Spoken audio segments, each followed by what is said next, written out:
Podem ver que no capítulo 15 de Atos, antes disso, houve um concílio, uma confusão generalizada por conta da lei. Os judeus que haviam chegado a Cristo continuavam guardando a lei. Paulo apregoando aos gentios, os judeus queriam que os gentios também guardassem a lei. E Paulo disse que não precisavam circuncidar seus filhos, que não precisavam observar tantos preceitos, sábados e outras coisas. Então, esta confusão foi resolvida num concílio em Jerusalém. Tiago, Pedro, João, todos os apóstolos. Paulo sobe a Jerusalém com Barnabé e lá eles discutem essa situação. Acham por bem escrever-lhes uma carta para que eles colocassem nas igrejas que eles fossem passando, explicando que os gentios não precisavam estar sobrecarregados com a lei. Então veja, Lucas começa a escrever e ele começa a dar detalhes de quem é Timóteo. Timóteo é um discípulo que todo mundo dá bom testemunho, mas Timóteo tem uma mãe que é judia e tem um pai que não é. Então, alguém que não é judeu chega para falar no local de judeu, ele não vai ser aceito. Então, o que é que Paulo diz? Para que você seja aceito na comunidade, você precisa ser circuncidado, para que eles observem que você teme a lei do Senhor. Embora a circuncisão na carne não tinha mais essa valia, essa necessidade, mas para não causar escândalo, ele circuncida Timóteo. Ele diz a genealogia de Timóteo na questão de que ele tinha uma mãe que era judia, mas que o pai não era. Então observa quantos detalhes Lucas vai colocando na sua narrativa. 5 versículos a gente leu e a gente já tem muita informação. Versículo 6. E passando pela Frígia e pela província da Galácia, foram impedidos pelo Espírito Santo de anunciar a palavra na Ásia.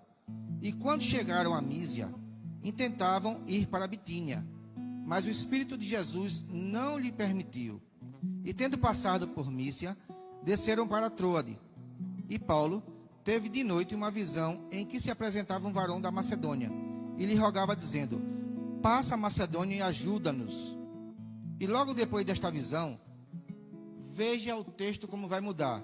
Procuramos partir para a Macedônia, concluindo que o Senhor nos chamava para lhes anunciarmos o Evangelho.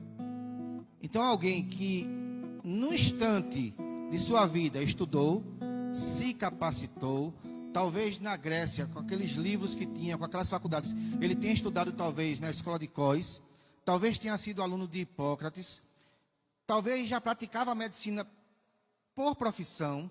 A medicina daquele tempo difere da medicina de hoje, mas não se fazia de qualquer modo, se estudava. E Lucas tem no seu escrito detalhes da sua vida antes do Evangelho. Ele coloca palavras no seu Evangelho que só um médico ou alguém ligado à saúde teria conhecimento dessas palavras.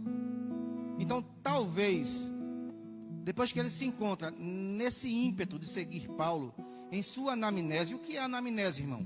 Anamnese é o histórico que todo médico faz quando vai te consultar. Tu chega no médico e diz assim: eu estou com uma dor, eu estou sentindo isso, eu estou sentindo aquilo. E ele começa a perguntar a você detalhes. Como começou?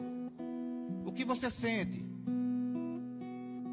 Está tomando alguma medicação? Está fazendo alguma coisa? Então ele faz um histórico para poder dar início a um tipo de tratamento. Então Lucas, criando em si mesmo um tipo de anamnese, um tipo de entrevista consigo mesmo, talvez tenha pensado: a medicina ou o cristianismo? A medicina ou seguir Paulo? A medicina ou contribuir de algum modo para este movimento que inicia? Então, dentro dessa perspectiva de acompanhar Paulo, chega para ele a necessidade de confirmar a fé de Teófilo. E logo em seu prólogo, no capítulo 1 de Lucas, logo no início, ele destaca algumas verdades. Ele diz: olha, Teófilo, eu vou diligentemente investigar, vou perguntar, vou examinar e vou escrever tudo de modo cronológico, de modo correto, de modo que você possa ter certeza da sua fé. Mas aí, se for escrito para alguém, por que nos serve? Porque no grego a palavra Teófilo, ela pode ser um nome próprio, pode ser uma pessoa, mas ela também pode ser um nome composto explicando um gênero, Theo e Filos, filhos de Deus. Então, de presente recebemos esse escrito em 2 tomos, Lucas e Atos. Qual é a sua formação? Medicina. Mas ele tinha alguma formação literária? Quem era Lucas como autor? Lucas era grego, era gentio. E por estar ligado a uma cultura diferente, embora uma cultura que predominava, ele traz em suas linhas, escrita por sua pena, muitas coisas da sua cultura. Ele traça um plano de escrita muito interessante. Ele traz o paralelismo simétrico adotado pelo judaísmo. O paralelismo é algo dos judeus. Você vai ver muitas declarações nos outros evangelhos de Jesus dizendo: em verdade vos digo. Como se fosse confirmação daquilo que ele já está dizendo. No evangelho de Lucas, por exemplo, você vai ver seções inteiras de paralelismo. Olha, subiram para orar. Quem? Um fariseu e um publicano. Os dois foram fazer o quê? Foram orar. Mas um orou de um jeito, o outro orou de outro. No capítulo 1, ele conta a narrativa perfeita da gestação de Isabel. Olha, Zacarias foi ao templo, teve uma visão, anunciou que Isabel estaria grávida. Isabel engravidou. E logo depois ele começa a fazer a trajetória da gravidez de Maria. E as gravidez de Maria e de Isabel vão sendo narradas em paralelo. João Batista nasce. Por que o nome João? Porque o anjo lhe havia declarado. Jesus nasce. Por que o nome Jesus? Porque o anjo lhe havia declarado. Jesus era um nome comum, talvez hoje como José, como João, como Maria. Muitos Jesus tinham naquele lugar. Era um nome comum, mas foi o nome que o anjo disse a Maria que colocasse. João Batista já era diferente, não era um nome comum. Todos da família de João queriam colocar, olha, coloca o nome de Zacarias, coloca o nome do avô. Não, vai ser João. Mas ninguém na família de vocês se chama João. Quem é João? Então Zacarias destrava, ele estava mudo, ele fala, ele confirma, vai ser João. E Lucas começa a escrever nesse tipo de paralelismo, só que ele traz consigo a cultura grega. E algo que predomina na cultura grega é o helenismo. Eita, lá vem outro nome diferente. O que é helenismo? Que cultura é essa? O helenismo era algo que era tratado mais para biografias. Então se escrevia nessa cultura sobre Alexandre o Grande, Alexandre Magno. Se escrevia talvez sobre Aníbal Barca, era um guerreiro famoso. Se escrevia diversas coisas, tipo biografia, falando, exaltando a carreira, os feitos, o destaque de alguém. Mas Lucas entra nessa empreitada de escrever, fazendo de forma helenística a cronologia, a história, a biografia, tudo a respeito de Jesus Cristo, menino, homem, profeta, sua morte, ressurreição e Jesus como Cristo. E em todo o tempo ele faz uma cronologia dupla de Jesus e de Deus através do Espírito Santo. Olha, o Espírito Santo lhe conduziu ao deserto. Olha, o Espírito Santo desceu depois do batismo. Olha, o Espírito Santo estava com ele apontando as dificuldades. Depois que Cristo sobe, Cristo diz: olha, fiquem e vocês serão revestidos de poder. E o livro de Atos, ele não conta mais a cronologia, nem a vida, nem os feitos de Paulo, nem de Pedro e nem de outro apóstolo. Ele conta coisas que Paulo fez, que Pedro fez, que outros fizeram, mas ele conta desde o início os feitos que foram feitos através do Espírito Santo. Então o helenismo continua. No primeiro tratado, falando de Jesus, o homem, filho do homem. No segundo, Jesus, o Cristo, atuando na humanidade, na primeira igreja, nos primeiros cristãos, através do Espírito Santo. Então o Espírito Santo toma essa vez, no livro de Atos, toma a vez no Evangelho de Lucas, mas o personagem principal, o protagonista, é Jesus. Qual o feito desse tipo de literatura? O que se destaca nessa literatura diferente das outras? Alguns teólogos vão dizer que Lucas usou muito do Evangelho de Marcos. Que na primeira parte da sua narrativa, ele usa muito conteúdo de Marcos. Mas por que divergem questões entre Marcos e Lucas, se são o mesmo conteúdo? Porque Marcos escreve sobre uma narrativa de Pedro. Marcos, jovem, intenta viajar com Barnabé e Saulo, que depois se tornaria Paulo. Barnabé é tio de Marcos, conhecido também por João Marcos. No meio da viagem, Marcos se desespera e pede para voltar. Paulo diz que não quer mais Marcos com ele, Marcos não serve. Então Marcos volta para a congregação. Quem é que tomava conta da congregação? Pedro. Então imagina, numa congregação, quantas vezes Marcos conversou com Pedro sobre os feitos de Jesus, sobre as suas experiências com Jesus. Então Marcos escreve. É o primeiro evangelho escrito. É um evangelho mais enxuto, mais sintético, são só 16 capítulos. Marcos escreve numa condição de que Jesus está aqui, logo está ali, logo faz outra coisa, nessa dinâmica. Então, quando Pedro narra essas histórias para Marcos, e Marcos registra, Lucas tem esse documento talvez em mãos, e Lucas analisa. Só que Lucas vai colocar em prova algumas questões. Olha, Marcos disse que foi assim. Como foi? Me conta aí, Tiago. Me conta aí, João, essa história. Você estava lá? Você viu? Como foi isso? Então, parece que a mesma narrativa de Marcos, ela ganha detalhes em Lucas. No capítulo 2 de Lucas, logo no início, ele coloca algo único nos evangelhos. Ele vai colocar o nome de pessoas, de cargos e de tempos. Capítulo 2 de Lucas, ele faz uma narrativa de vários personagens que outros livros históricos não cristãos, têm escrito. Capítulo 2, versículo 1 diz assim: E aconteceu naqueles dias que saiu um decreto da parte de César Augusto, para que todo mundo se alistasse. Quem era César Augusto? Se você botar no Google e pesquisar na história, você vai ver. Foi imperador de Roma no período do 1º século, do ano tal ao ano tal.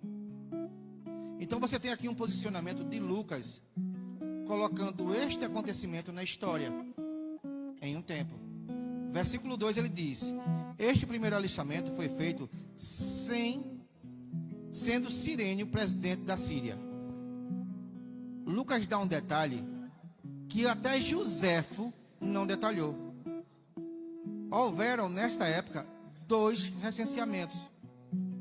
Mas Lucas está fazendo a divergência entre um e o outro. O outro é citado no capítulo 3 e 4 do livro de Atos. Mas é interessante ver que Lucas detalha. Ele diz, olha, aconteceu desse modo em tal tempo. O quê? E todos iam alistar-se, cada um à sua própria cidade. E subiu também José da Galiléia, da cidade de Nazaré, a Judéia, a cidade de Davi, chamada Belém, porque era da casa da família de Davi. Ele vai dando detalhes. Quem era José? José era o pai que criou Jesus, mas era descendente de Davi. Então ele começa a fazer um detalhamento de coisas que outros evangelhos não trazem. Exemplo, quem era Lucas como escritor? Lucas é amplamente reconhecido por seu domínio da língua grega, sua preocupação histórica e seu estilo literário refinado.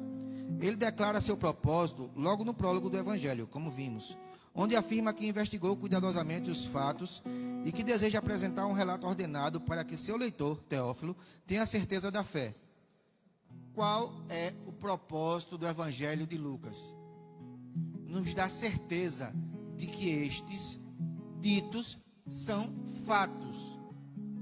Os judeus não creem em Jesus como Messias, mas os judeus não negam a existência do homem Jesus. Não há como eles negar que Jesus não é um mito. Jesus é real. Jesus é verídico. Usando o seu vocabulário sofisticado e culto, emprega um grego literário de alta qualidade, onde imita prólogos históricos clássicos. A mesma tendência dos escritores da época é abordada por Lucas. Lucas escreve do mesmo modo que Joséfo e que Tucídides. Quem são estes? Esse Tucídides, ele é um historiador da Grécia Antiga e general, que escreveu a história da guerra do Peloponeso, da qual foi testemunha e participante. Conta a guerra em 8 volumes. Guerra entre Esparta e Atenas. Talvez o nome dele não seja tão conhecido, mas Esparta e Atenas a gente vê inclusive filmes de época relatando essa guerra.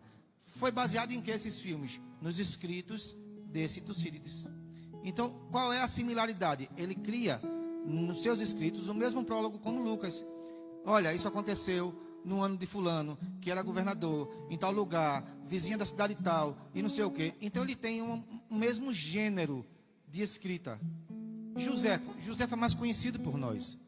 Joséfo, ele é um historiador greco-romano, ele é um judeu. Ele conta a história todinha do primeiro século, primeiro das guerras judaicas. Ele narra com detalhes as guerras da revolta de Israel, entre o ano 66 e 70 dessa década, até a destruição de Jerusalém, através de Vespasiano, que era imperador, e do general Tito, seu filho, futuro imperador. Então, Joséfo trata tudo isso em detalhes, no livro conhecido como Guerra dos Judeus.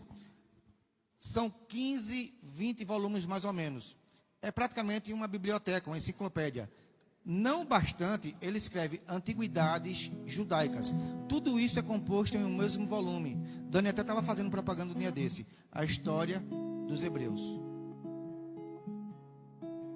É um livro com vários livros dentro. Traçando desde Adão, desde a criação, até o tempo de Jesus, em detalhes.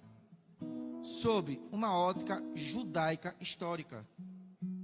Joséfo traz também, nas suas escritas da Guerra dos Judeus, todos os detalhes de onde aconteceu, como aconteceu, quem era o governador, quem foi o general, quais foram as tropas, como aconteceu a desocupação, como aconteceu a fuga do povo de Israel, quantos morreram, como foram mortos. Então, Lucas tem, na sua essência, todo esse tipo de cultura. E ele passa isso para o Evangelho.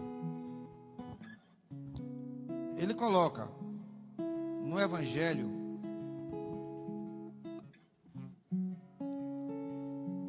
sua formação helenística e seu estilo literário compreende e engloba a cultura judaica no paralelismo e simetria.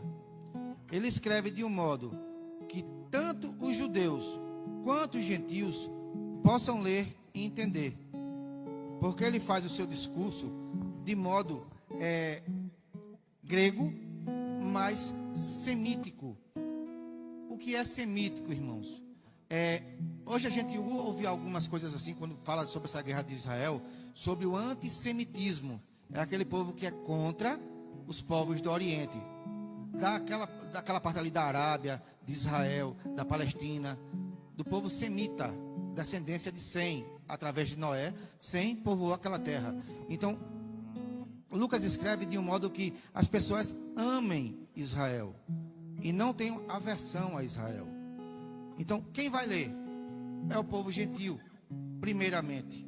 É o povo que não é judeu, mas vai ler sem nenhum tipo de ranço, sem nenhum tipo de dificuldade em aceitar a cultura de Israel.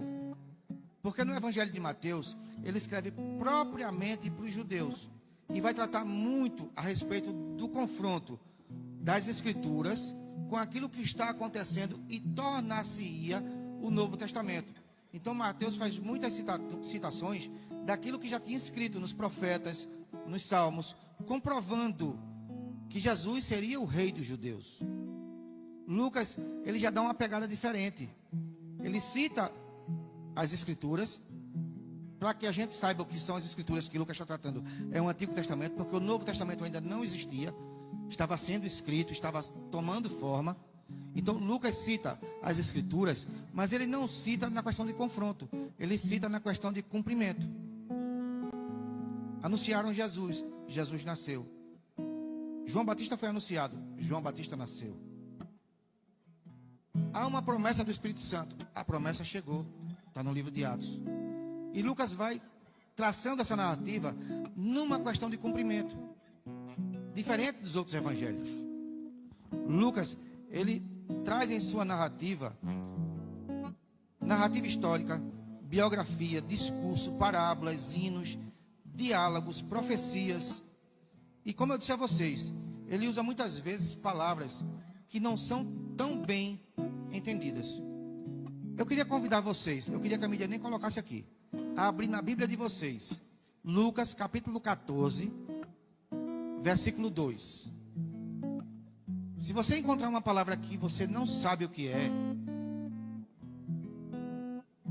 essa é uma palavra médica.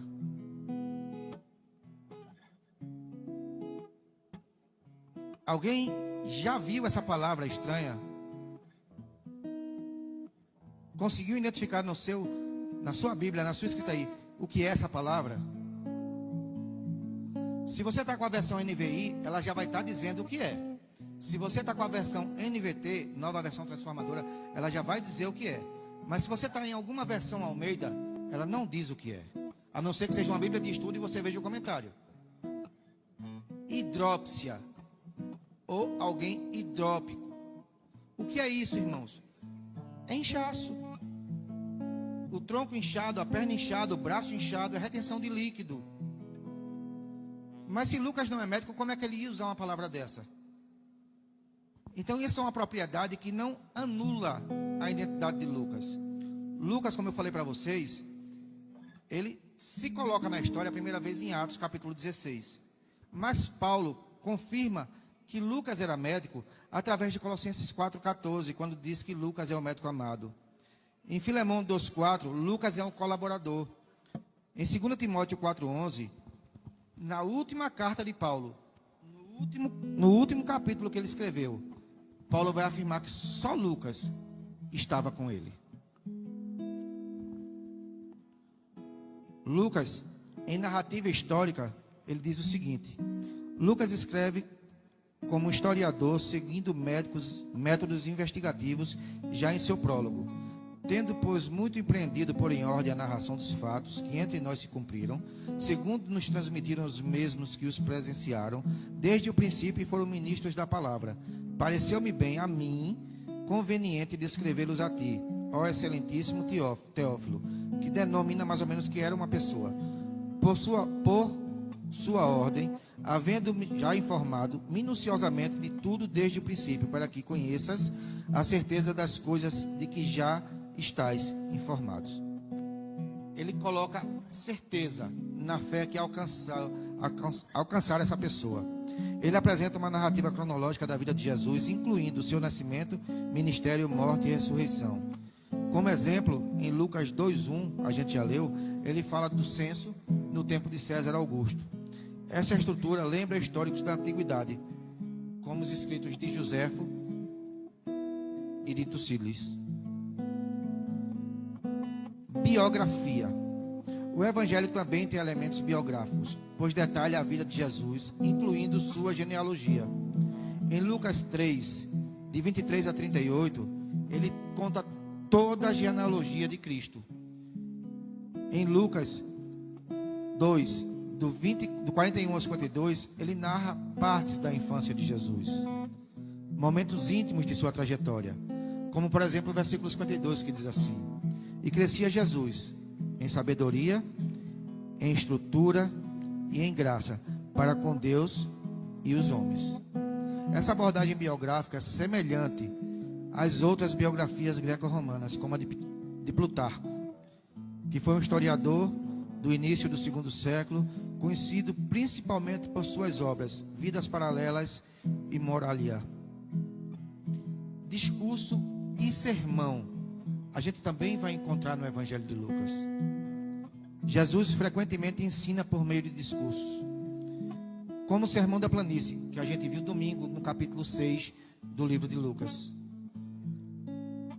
onde expõe princípios morais e espirituais.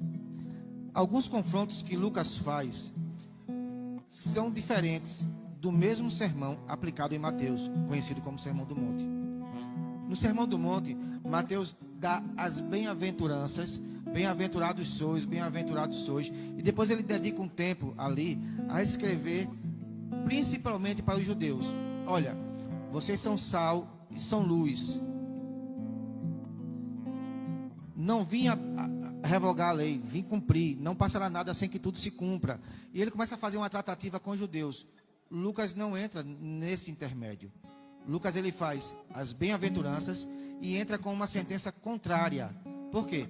Porque o evangelho é amor, mas também é justiça. E Lucas diz, olha, bem-aventurados sois, mas ai de vós. Então ele faz um contraponto, ai de vós, ai de vós. Por quê? Porque o gentil não podia chegar simplesmente como Jesus é só amor, Deus é só amor. Não, Deus é amor, mas o seu amor é a expressão mais perfeita da sua justiça. Então a gente precisa criar em nós a semelhança daquele que nos tem chamado. Lucas escreve, como por exemplo no versículo 35 do capítulo 6 nesse sermão: amai, pois, os vossos inimigos e fazei bem, emprestai sem nada esperardes, e será grande o vosso galardão, e sereis filhos do Altíssimo. Quando? Quando formos bem-aventurados ou quando fizermos aquilo que Lucas está dizendo? Negar a nós mesmos, tomar a cruz e segui-lo. Lucas nos chama para um comprometimento com Cristo. Sobre parábolas, Lucas escreve algumas parábolas e algumas só estão contidas no seu evangelho. A do bom samaritano é uma parábola de confronto.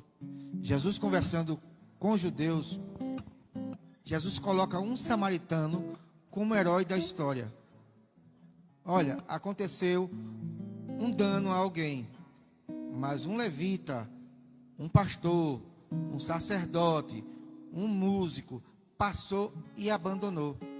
Aí chegou alguém que vocês não consideram do mesmo grupo, alguém que é de fora, alguém que era tido como imundo, e socorreu esse homem. Quem é o próximo dele? Lucas coloca essa analogia para que a gente pense em alguns detalhes que muitas vezes, se a gente não tomar conta, a gente vai cometer do mesmo jeito. Ontem, na segunda-feira, uma palestra de Paulo Borges, ele contou uma coisa bem interessante. O evangelho e a teologia não servem para distinguir povos, mas para aproximar e unificar povos. Ele contou um detalhe particular da vida dele. Ele disse que em uma reunião de família, ele e parentes dele, ele foi comunicado por sua irmã que não participaria mais dessa reunião, porque a irmã professava uma fé diferente. A irmã disse, a minha opinião é contrária, eu sou espírita, e toda vez que eu opino em algo, as pessoas se contrariam, então eu não venho mais para a reunião. E ele usou de uma estratégia. Ele disse, a espírita acredita na Bíblia? Ela disse, acredita. Não é do mesmo modo que a gente, mas acredita. A espírita acredita que existe um Deus sobre todas as coisas? Acredita. Então vamos orar juntos, fazer um propósito de oração, para que Deus nos revele a sua vontade. Porque se a gente morre hoje, pode ser que do meu jeito eu tenha chance na sua crença, mas do seu jeito, será que você tem chance na minha crença? E passou-se alguns tempos, e certa noite essa mulher, segundo o testemunho dele, acorda incomodada e chama seu marido, olha, tu me chamasse? E ele disse, não, volta a dormir. E é interessante que essa história a gente conhece. E na terceira vez que ela acorda incomodada com esse barulho chamando ela, ela vai a ele e pergunta, tu me chamaste, tu está com brincadeira? Ele disse, não, faz o seguinte, levanta e vai pegar a tua Bíblia e falar com o teu Deus. E ela responde a ele, você sabe que eu não posso. Eu não enxergo, eu estou sem óculos. Ele disse, por isso não. Hoje à tarde eu passei lá na loja e peguei esse óculos que dava para consertar e trouxe. Ele está lá dentro, eu abri a Bíblia e botei ele dentro, já para não esquecer onde eu botaria. Pode pegar sua Bíblia que seu óculos está dentro. Ela abre a Bíblia e vai ler. Adivinha aonde o óculos estava marcando que história? A história de Samuel e Eli. E Jesus tem um encontro com aquela mulher e no outro dia ela chega declarando a ele que havia tido esse encontro com Jesus. Lucas escreve para que a gente entenda que não é desprezando aqueles que são diferentes. Emerson falou sobre isso semana passada, a salvação é universal. Amai os vossos inimigos. Inimigos muitas vezes não quer dizer aquele que é guerra com você, não. Quer dizer aquele que não concorda com você em muitas coisas. Amai-los. Por quê? Porque o sacrifício de Cristo não é exclusivo para mim. É para Ele também. A gente, domingo agora, falou sobre a questão de uma divergência teológica de um grupo sectário. Mas a gente não tem nada contra o grupo. A gente só não abençoa e nem recebe as instruções que aquele grupo dá. Mas são pessoas carentes desse mesmo evangelho que alcançou a gente.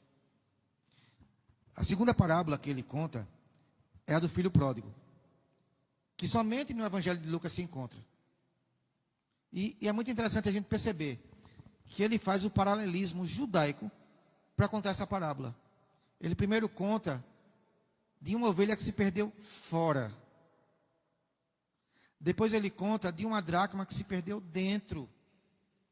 E aí ele entra com a história do filho que saiu, mas também nessa história tem um filho que ficou.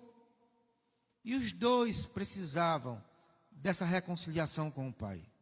Tanto o que saiu, voltou e se reconciliou, mas o que estava dentro de casa, continuava perdido. A escrita de Lucas, ela vem com uma história, com outra história, para culminar nessa história.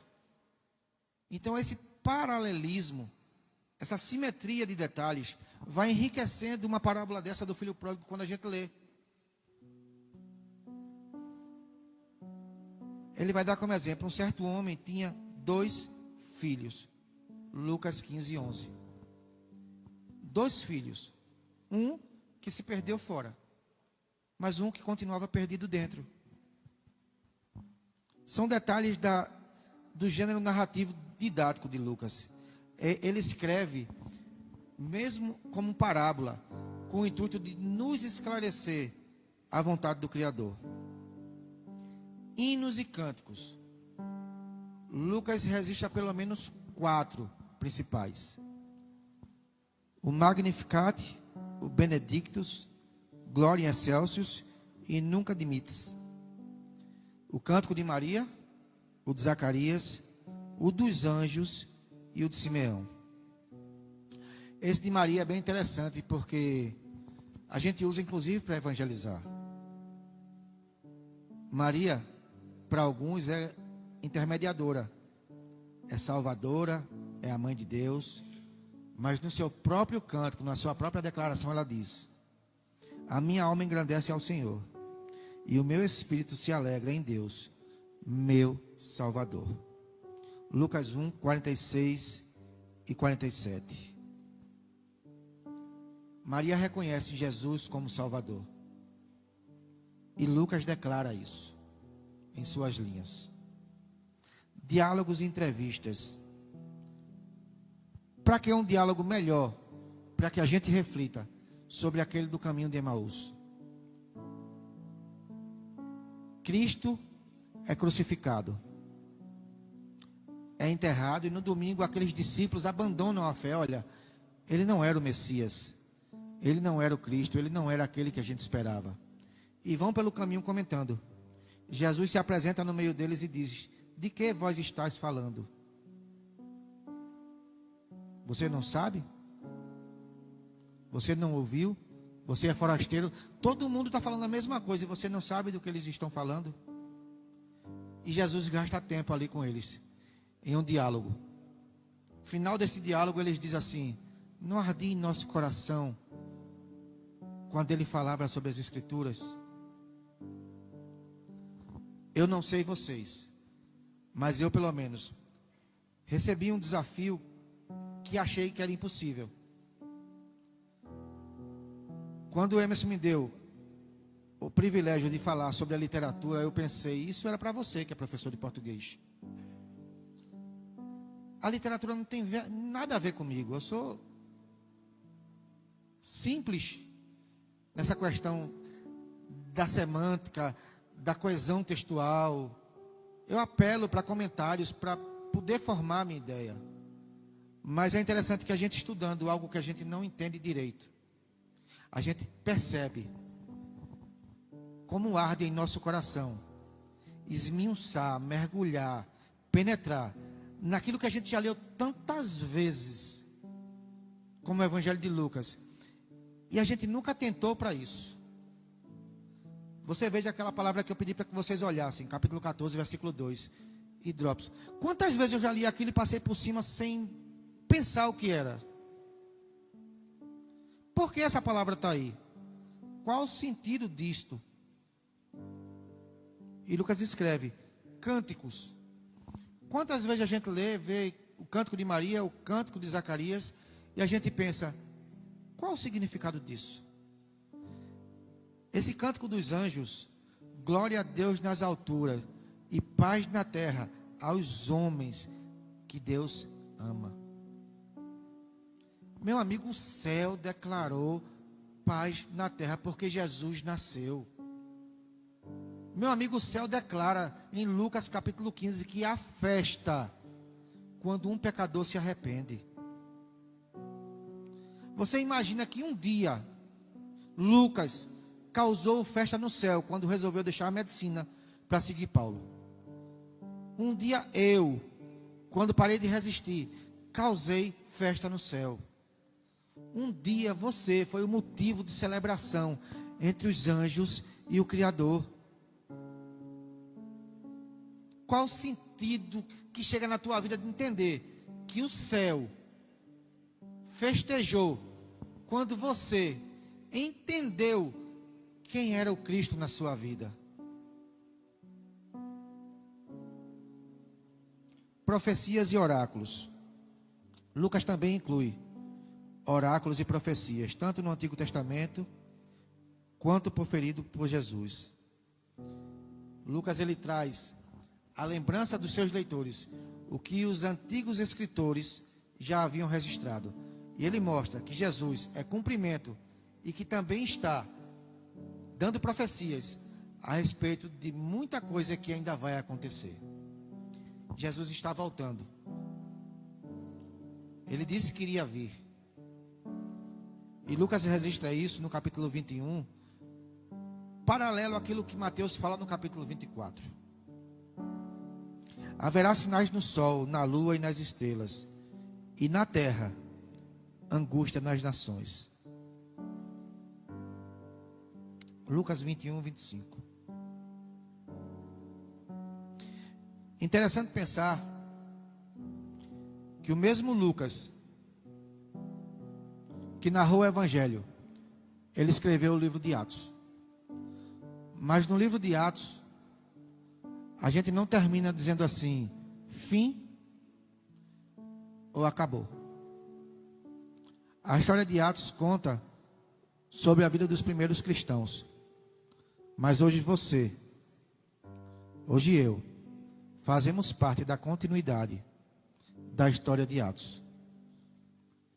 E é interessante pensar que lá atrás, há quase 12.000 anos, Jesus declarou: os campos estão brancos. Os campos estão brancos. Mas muitas vezes a gente diz: esse povo tem um coração duro. Esse povo não quer conversa com Jesus. E quem é esse povo? Muitas vezes os nossos parentes, dentro das nossas casas. Filhos, irmãos, amigos, vizinhos, Mas deixa eu falar com você um pouco. Nós dizemos ter a vida eterna. Nós acreditamos que fomos escolhidos, separados, lavados, remidos por Jesus Cristo e aguardamos o seu chamado. Mas por que entre nós tanta picuinha, tanta confusão, tanta arenga por coisas que são efêmeras, coisas que vão passar?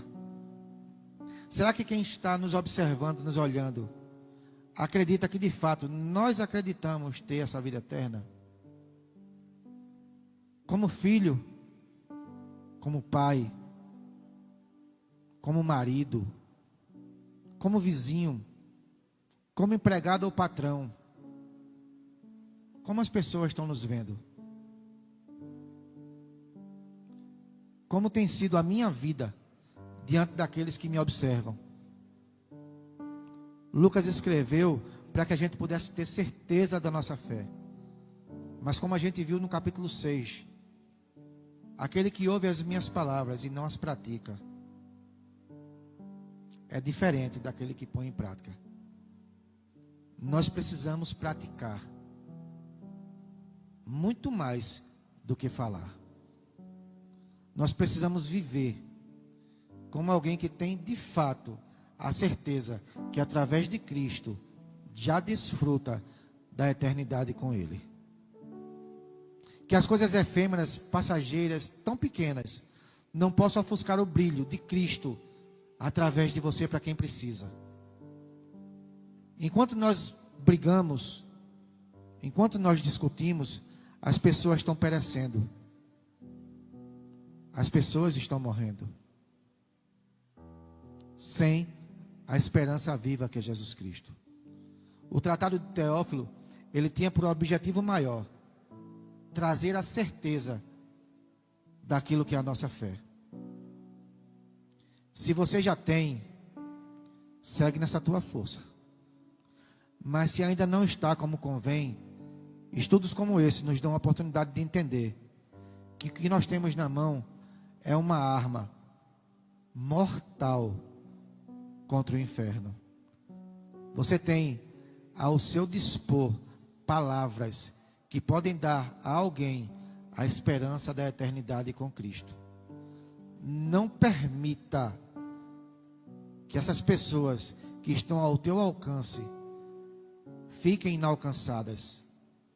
Elas precisam entender que aquilo que mudou a vida de um médico para seguir Paulo, que tem moldado e mudado a nossa vida, pode também fazer parte da vida deles. O Evangelho, ele é para a salvação de todo aquele que crê. Emerson mostrou que não era o fato da mulher não ser primazia, não era o fato do aleijado, do doente, do leproso, da criança não ser primazia, que estava fora do alcance das mãos de Jesus. Nós precisamos entender que nós estamos perdendo oportunidades todas as vezes que não anunciamos que esse dia está chegando. Esse ano, 2025, falta praticamente 5, 6, 7, o calendário como a gente já estudou aqui, ele diverge um pouquinho, para que se complete 12.000 anos que Cristo andou nessa terra. Estamos quase completando 12.000 anos que Jesus, que não precisava vir, deixou seu reino de glória, se despiu de sua divindade e veio a esse mundo nascer como homem, viver como homem e morrer como Salvador. Ressuscitou dizendo à morte que ela não tem vez sobre os planos de Deus. Que aquilo que era um abismo que separava o homem de Deus foi novamente ligado, religado.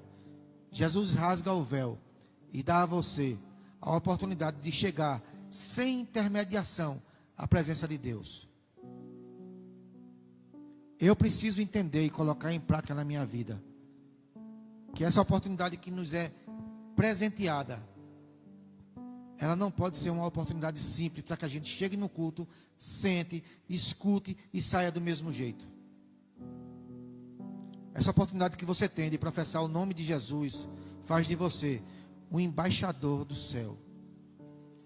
Pedro escreve e diz que você é sacerdócio real, é nação santa, é povo eleito, adquirido não com preço corruptível, mas com preço incorruptível, por sangue, o sangue de Jesus. Não deixe passar as suas oportunidades, pois seus pais, esposo ou esposa, seus filhos, vizinhos e amigos, ainda que não saibam, contam com você. O que é que eu posso fazer, irmãos? Começa orando. Começa apresentando todos os dias a vida deles ao Senhor. Começa a interceder, crendo que Deus fará. Começa a profetizar na vida deles como Jesus orou no capítulo 6 por seus discípulos. Pai, que eles sejam aquilo que tu queres. Eu imagino Jesus orar por Pedro e praticamente 3 anos depois, em um diálogo com Pedro, Jesus dizer: quando tu te converter, apacenta as minhas ovelhas. Ah, mas o meu esposo, o senhor não sabe, irmão, como é a minha esposa, os meus filhos, os meus vizinhos. Começa a orar, profetizar na vida deles. Eles são teus, Senhor. Eles são teus, Senhor. Eles são teus, Senhor. Ah, mas são crianças demais. Começa a profetizar. Eles vão crescer, Pai, em tamanho, em graça, em conhecimento. Eles vão crescer segundo a tua vontade. Ah, ainda está na barriga, eu nem estou grávida. Começa a profetizar. Quando eles chegarem, serão teus. E toma na tua vida a decisão que mudou a vida de Lucas. Eu vou fazer algo diferente. Lucas fez. Que nós possamos fazer, pelo menos perto daquilo que ele quis. Eu agradeço a oportunidade. Falar sobre literatura não é meu forte. Como eu disse, Emerson, que é professor, teria talvez conduzido melhor. Mas edificou a minha vida estudar algo que eu não tinha noção. Que você possa, através da Escola Bíblica Dominical, venha, pastora, como a pastora bem chamou, e ela vai frisar novamente, se interessar mais por esse documento tão importante que você tem em mãos, que é a palavra do Senhor.